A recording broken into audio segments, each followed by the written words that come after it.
Business idea മനസ്സിലിട്ട് നടക്കുന്ന നിങ്ങളുടെ എല്ലാ ഫ്രണ്ട്സിനും ഈ വീഡിയോ ഇപ്പോൾ തന്നെ ഷെയർ ചെയ്ത് കൊടുക്കുക. ഞാൻ പറയാൻ പോകുന്നത് 1952 സ്റ്റാർട്ട് ചെയ്ത KFC എങ്ങനെയാണ് നമ്മൾ ഇപ്പോൾ കാണുന്ന വൻകിട ഫ്രാഞ്ചൈസി മോഡലായി മാറിയത് എന്നുള്ളതാണ്. എത്ര തോറ്റാലും പിന്മാറാൻ പറ്റാത്ത ഒരാളുടെ കഠിനാധ്വാനത്തിന്റെ കഥയാണ് നമ്മൾ ഇപ്പോൾ കാണുന്ന KFC. അദ്ദേഹത്തിന്റെ പേരാണ് കേണൽ സാൻഡേഴ്സ്. അദ്ദേഹം ജനിക്കുന്നത് 1890-ലാണ്. 9ാമത്തെ വയസ്സ് മുതലേ അദ്ദേഹത്തിന് കുക്കിങ്ങിനോട് ഭയങ്കര ഇഷ്ടമുണ്ടായിരുന്നു. നീണ്ട 40 വർഷത്തെ കാത്തിരിപ്പിന് ശേഷമാണ് അദ്ദേഹം ആദ്യത്തെ ചിക്കൻ ഡിഷ് പ്രൊവൈഡ് ചെയ്യുന്ന ഒരു ഹോട്ടൽ സ്റ്റാർട്ട് ചെയ്തത്.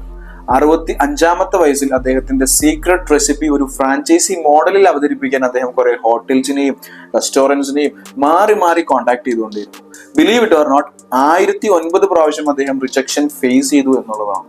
അതിനുശേഷമാണ് 1952 ആദ്യത്തെ KFC ബ്രാഞ്ച് US സ്റ്റാർട്ട് ചെയ്യുന്നത്. 90ാമത്തെ വയസ്സിൽ അദ്ദേഹം മരിക്കുമ്പോൾ 48 രാജ്യങ്ങളിലായി 6000-ന് മുകളിൽ KFC